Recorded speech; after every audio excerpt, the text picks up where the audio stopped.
I'm your host, Gil Allen. One way or another, odds are every one of us will experience some kind of trauma, sickness, accident, or disease that will cause us inability to do the things that we normally do. What's worse for some is that some are born with a disability and will never get the chance to experience a normal life. Being disabled is not for the faint of heart.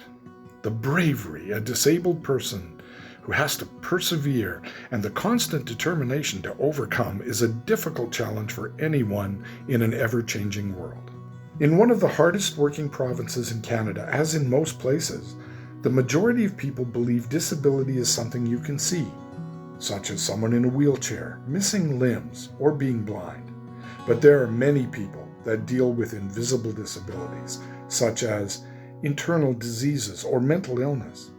Sadly, most disabled persons are not treated as equals in any part of society. Some can't work a regular job, but appear to be healthy, and the perception to many that don't understand disability is that these people are just lazy, are scamming government programs, looking for sympathy, or are drug addicts.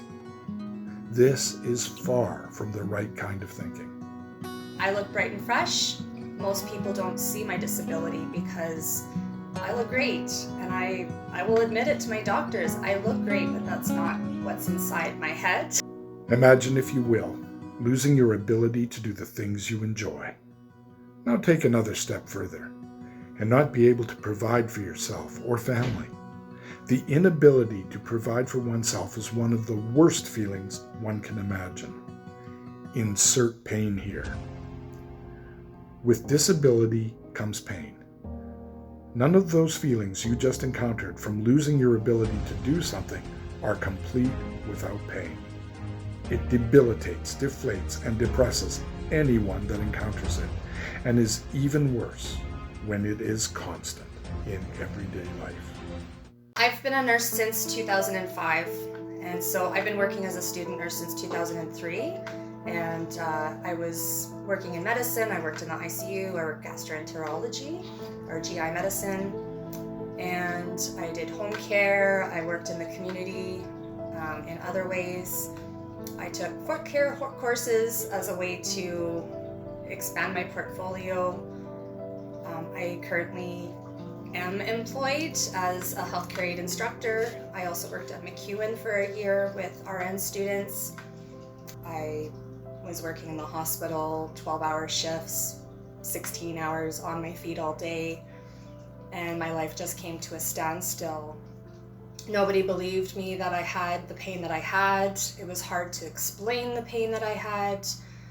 Even as a nurse, I just could not articulate it. I have hypermobile type Ehlers-Danlos syndrome, and I also suffer from have suffered from a cerebrospinal fluid leak for the last 14 years. A headache is not even the best word to describe this. It is called a suicide headache for a reason. Many people have taken their lives because of CSF leaks. It has been a sheer struggle to keep employment over the last 15 years. My name is Robert Burrell. I go by the name of Bob. I've been in Hardesty since November 2019. I was paralyzed in 2017 from a condition known as spinal stenosis, or narrowing of the spine. Hi, I'm Kim Jeffrey. I'm going to be 55 this fall. I was a journeyman ironworker, National Construction Safety Officer. I was diagnosed with lupus in 1989. Despite that, I went on to work very physical jobs and was very proud of the fact that I could support myself regardless of what may be going wrong with me. Easter weekend of 2020, my kidneys failed and I had a heart attack. This made it impossible for me to recover and return to work. Hi, my name is John Bryan, and I'm a person on H. The disability I have is called high-functioning autism, or Asperger's syndrome. I was diagnosed in about 1995. The struggle to be the best one can be is 100-fold more difficult. Thankfully, there is a program in place in Alberta that assists those people with the ability to try and be as independent as possible under the circumstances, although it currently falls critically short of that mark. The AISH program, the Assured Income for the Severely Handicapped, was developed in 1979 to assist disabled persons to live a more dignified life. Seen as an essential service, the program pays nearly all health-related expenses, which is necessary for most disabled persons as the cost to deal with their afflictions is astounding. Most persons on AISH cannot make a living wage, so it is also important that the program also provides a living allowance by which disabled persons may be able to feed, clothe, and home themselves. However, many within the program feel it is more of the carrot of dignity dangling just out of their reach. I think realistic access to rental subsidies would be a huge help to a lot of people. I know a lot of people are approved for rental subsidies, but the money isn't there. So we sit approved for a subsidy, yet receiving nothing. And being deemed eligible and being deemed in need of rental assistance and yet receiving nothing year over year is almost insulting. I understand AISH used to be a caseworker system where we had one caseworker dealing with, like, say, 80 clients, and they don't do that anymore. It's more like, well, we got AISH is growing so much, they say, well, we got like a whole bunch of people, so take a number, stand in line. We got a duty worker on the switchboard, and maybe someone will help you. And they're more. I think it needs to be more client-centered. More case of, well, if you need help, here's who you can call, and they'll get back to you within a day. And I think they should be just more helpful and letting people know what they can do, what they get, and what's fair, and what's exempt and what's not exempt. Tell people that, like, there's stuff out there for them. Just be a little more proactive if they need it. No one honestly goes on AISH because they have a choice. It's either do it or, you have to live in a dumpster and, pardon my language, crap in a shoebox underneath the overpass. So that's what we got. If I had to pick one word to describe my AISH application process so far, it would be frustrating. Very, very frustrating and disheartening. I think I've had 3 jobs in my life. One of them I got through on-site placement. It's kind of a help the handicap thing. It's like, okay, we're going to go out, work with you, get you a job. And cold calling, going around the neighborhood going, help me, hire me. And it's like, I might as well have been peeing in the breeze for it good and good. And Excel Society went through their program, and it wasn't very successful. We started out with like 35 people in the class, and we ended up with 8. Actually finished it, so not great odds. They didn't help me find a job. And it came to the computer part of the program where you had to learn how to use a computer. I'm like, it's Microsoft Word. It's like, come on, man. It's like teaching Italian how to cook spaghetti. It's like, duh. Boil water, it's like, well, duh. So it wasn't helpful at all. So by the end, it's like, okay, that was nice. Didn't do a damn thing for me, honestly. It was just, I think social services are just putting people in there just to get them out of the way and kind of civilize them and humanize them, and just kind of give them something to do. Since 2020, I've been a recipient of AISH, and I live on AISH as my main source of income. I do work part-time as a cashier at Dollar Tree. I'm allowed to earn approximately $1,000 a month to supplement my income, which is absolutely necessary given that AISH has no flexibility and my rent is 75% of my AISH amount. So if I was unable to suck up the pain and work part-time, I don't think I'd be able to eat and to live. I've had a little bit of contact with my worker, but not too much. Mostly just, her checking up my bank account and going, okay, here's what you got. Okay, you're fine. Those are good. And then she calls me once a year, and that's about it. I asked her, can you give me help finding a job because I've got autism and stuff?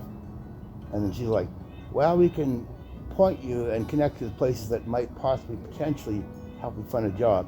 But that's it. I said, that's it? And she said, yeah. Any help you can give me? And no. See how they didn't tell me any more than, well, you're on AISH, and we had to kind of figure out, what does that mean? What can I do? What can't I do? AISH was sort of helpful, but like just kind of give you basic information and stuff, but then it comes to rules and regulations and assets and income. They're like, no, they're not. It's kind of mushy, man. You're kind of keeping in the dark, and they feed you something, but I'm not going to say what. If you have an appliance or something that breaks down, you know, and you need it, it's like a major appliance, a washer, dishwasher, whatever it is, and they might look into fixing it for you, and if they decide, well, it's not worth fixing, they could potentially bring you a new one. I thought, you didn't tell me that. I didn't know about that. So, you know, there's a lot of stuff I don't know they didn't tell me about. I went, oh, which could have been helpful. It was very difficult for me, and yet at the same time, I realized how relatively privileged I am and how abled I am compared to so many other people out there, that it made me think, if it is this hard for me, how hard is it for people who are worse off, who don't have the intellectual capability that I have, who don't have the communication skills that I have, who do not have, you know, who are not white, who have zero, who are more isolated, who are in a rural, isolated environment and cannot access any sort of social, familial, any sort of support easily. As crappy as my situation was, it did make me very grateful that it wasn't worse. And yet that doesn't make it okay. That doesn't make it okay how difficult it has been. It's almost, to me, like I understand the reason for all the checks and balances needed to apply. I understand needing to ensure that the people receiving this benefit are people who actually need it. But to keep someone on hold from receiving, for as long as I have been, from receiving the very things they need to provide for their basic needs, that is cruel and inhumane, and there has to be a better way to do it. The average cost to live for a single person in Alberta, minus the maximum amount you can get on AISH, equals stress and the loss of one of the essential elements toward being allowed to have dignity. On AISH alone, my income is spent simply on rent and utilities. It's my side working income that allows me to buy food, and my clothing is often got for free through giveaway sites or at Value Village. My haircut is a twice-a-year expense, and I get it done at Great Clips for $20. Like, I don't have the money to go see a movie or buy a book. Library cards are free, and that's great, but I literally don't have discretionary spending. I don't. I've just kind of learned that general society, you know, for employment stuff, employers don't want to look at disabled, hire disabled, give them a chance. It's like, you mention AISH and you got a disability, and they just say, no, just get away. I think engagement. I think if AISH recipients were paired with someone who maybe knew them as an individual, had the time to read their file and know how their life could be improved and what parts of the program are available now that we simply aren't aware of, could maybe work for one AISH recipient or not for another, but to just be more than a file number would be a start. I could have more mobility if I had a power wheelchair, but in order to qualify for one here, through Aids to Daily Living, I have to be able to spend 6 hours sitting up in my manual wheelchair, and at one time. But currently the amount of time I can spend in the wheelchair is about 2 to 2.5 hours at the best on a good day. So I don't ever see being able to qualify for it that way. They did say here in physiotherapy department that if I wanted to fund the chair by myself, then they could just go ahead and buy it and give it to me. And that's approximately around $22,000. That kind of fund is not available to me. There's a lot of different challenges with AISH. They do give good benefits for medication. They do have some dental benefits that you qualify for, but it's also the choice between removing your teeth or paying for crowns and root canals yourself out of pocket. That's an extra $700 per tooth.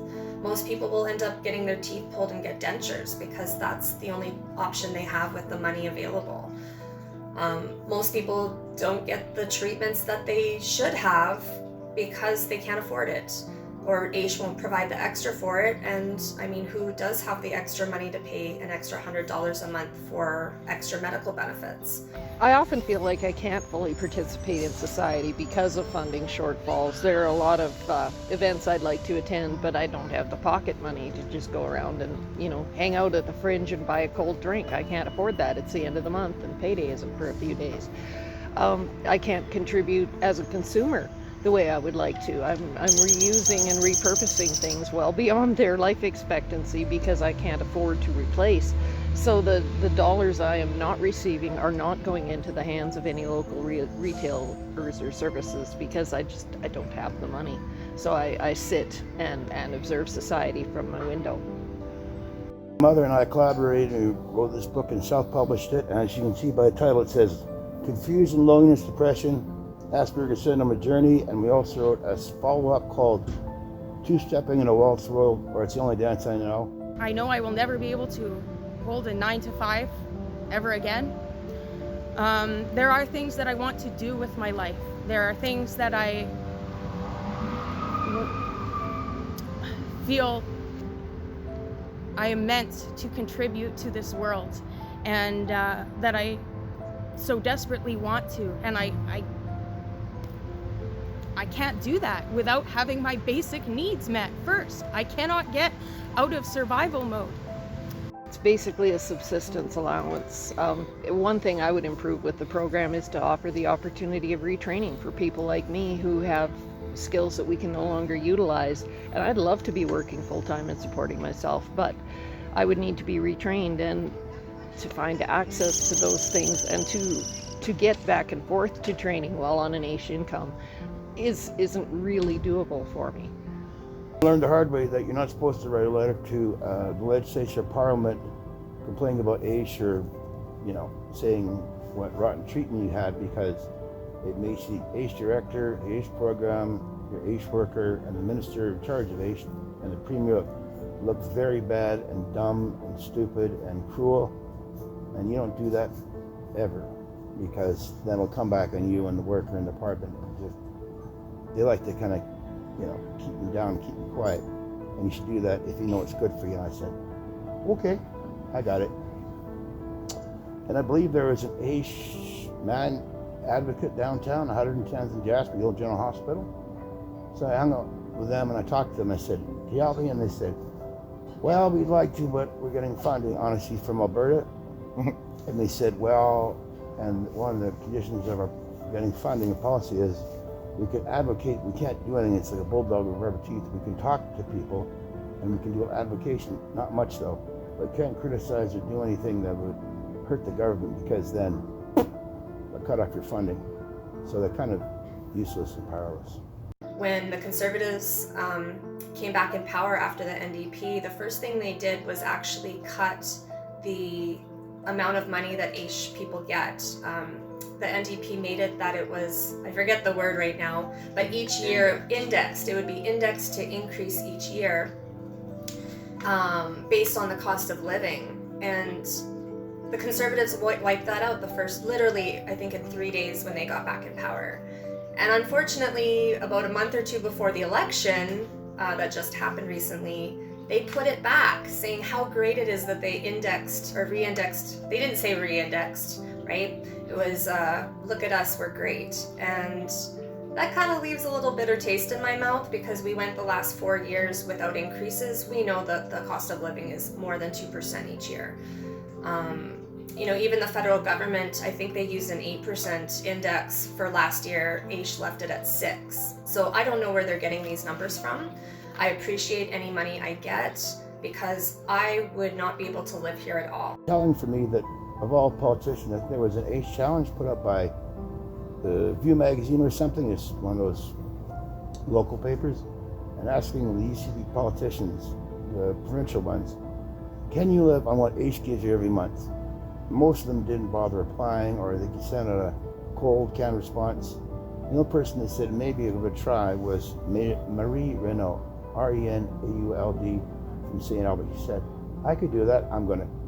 Doggone well try. The rest of them, nothing. Just nothing. So that kind of tells me what politicians think of big AISH, and how much they care about us. Disabled folks, the most vulnerable, and the social safety net we need, which is right now kind of full of holes and lets people through their cracks. I'm an exception, I do believe, in the AISH community because I know who my worker is. I've heard a lot of people have no idea who their worker is. Mine is a very personable woman that I get along with and can speak to, and she speaks to me as a human being. I have no complaints at all with my individual worker, and I know she feels hamstrung by the restraints of the program, just as I do. Person to live, not married, no dependents, no car, in an urban center, say with 400,000 people, is about $24,000 a year. That's just to barely survive. A certain age range, and AISH gives us at the most $20,000. So every year we're $5,000 below the poverty level, which improved since AISH started out being about $800, $700 a month, but we're still it's not keeping pace with inflation. Prices go up, rents go up, housing goes up. I wish AISH offered a little more flexibility in looking at what our living costs are, because a $500 housing stipend doesn't do anything for anyone in this economy, and groceries go up every 2 weeks, yet my AISH has increased $100 in the last 2 years that I've been on it. So I'd like to see a little bit of flexibility and a little bit of understanding when things get weird in the economy, and as they have in the last couple of years, and we are really struggling and really going under and could use some help. It's hard to have confidence in yourself, and when you have a lot of issues behind you that are holding you back. So many people have potential that is hard to unharness because, they're constantly living in a world that doesn't help them be able enough to do these things. It would be great if, when a person does work well on AISH, if I were laid off, my unemployment insurance benefits would be clawed back dollar for dollar. If I am injured on the job and receive workers' compensation, those are clawed back dollar for dollar. So if me and a coworker are both injured in the same workplace incident, she will be allowed to keep her WCB. Mine would be clawed back dollar for dollar, and I think that's unfair because I pay into those as my employer does. I'm thankful. I'm really hoping, and so many people are banking on the new federal what's the new federal money that they're calling it, that should be coming out next year, but a lot of people are fighting because next year's too long. This year has created more debt and suffering. Most people just can't afford to live right now and don't know what to do. People that have jobs that could work a second job are struggling. How are people that can't work extra, are limited on their work, or can't work? They're truly stuck. I have hope for the future and for everyone in AISH, and I wish that all of us would have a better future, a better life, and together we are better, and together we can help each other out and make this a better world. These are good people that are suffering, that just can't do more. So I would love to see some kind of government program to help people work more, to utilize the skills that we have, whether it's volunteering and making community, or helping look at the skills that we do have, because there's so much potential in the community, but we may not be able to know how to use our skills in a way that would be useful. And most importantly, employers don't often have a setting that will accommodate people with disabilities. A lot of people think about the physical disabilities like wheelchair access, having an elevator or a ramp, and even that is hard to find in some areas. But, what about having chronic fatigue where you need to lay down, or you might have inconsistent work times, or being able to switch from day shift to evening shift. And I realize there's lots of challenges with that, but how can we do better? We live in a world of disability and disease, and that's fact.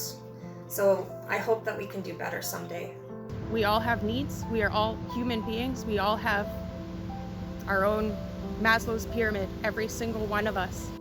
There is so much more truth to learn about being disabled. I encourage everyone to learn before you yourself are facing it.